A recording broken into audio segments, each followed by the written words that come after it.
Hi, welcome back to dream walls ఛానల్కి మీ అందరికీ స్వాగతం. కలలో కనకదుర్గమ్మ తల్లి కనిపిస్తే ఎటువంటి ఫలితాలు కలుగుతాయి అనేది మన యొక్క వీడియో అండి. ఈరోజు ఇది అందరూ శ్రద్ధ పెట్టి వినాలి. సాధారణంగా కలలోకి అమ్మవారు కానీ దేవుళ్ళు ఎవరైనా సరే మన కలలోకి వస్తే వాళ్ళు దీవిస్తున్నట్టు అర్థం అండి. కానీ వాళ్ళు దీవిస్తున్నారా అంటే ఒక్కొక్క రకంగా వస్తారు కదా, అలా వచ్చే రకాన్ని బట్టి మనకు ఆ అర్థాలు మారుతూ ఉంటాయి. సో అటువంటి అర్థాలు ఏంటి అనేసి ఈరోజు మీకు తెలియజేయబోతున్నా. ఇక మన వీడియోలోకి వెళ్ళిపోదాం. కలలో అమ్మవారు కనిపిస్తే సాధారణంగా అది శుభసూచకంగా భావిస్తారు. అయితే దాని అర్థం అమ్మవారు కనిపించిన తీరు సందర్భాన్ని బట్టి మారుతుంది. ఇది అమ్మవారు కనిపించడం వల్ల మంచి జరుగుతుందని, కష్టాలు తొలగిపోతాయని, కోరికలు నెరవేరుతాయని సూచిస్తుంది. కలలో అమ్మవారు దర్శనం ఇవ్వడం శుభప్రదమని, ఏదో మంచి జరగబోతుందని అర్థము.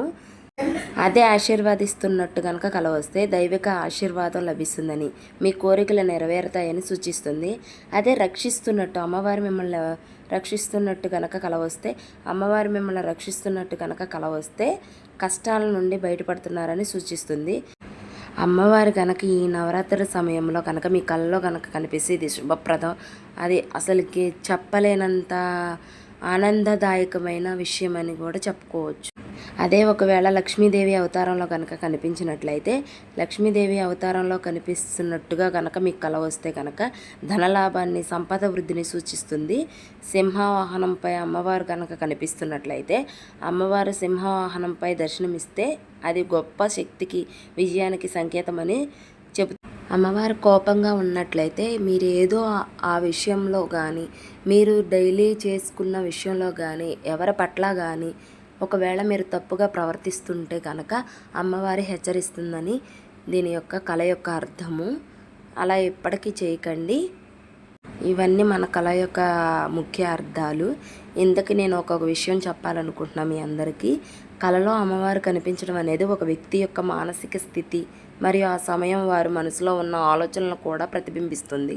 అంటే మీ ఆలోచనల బట్టి కూడా అలా కళలు వస్తూ ఉంటాయి.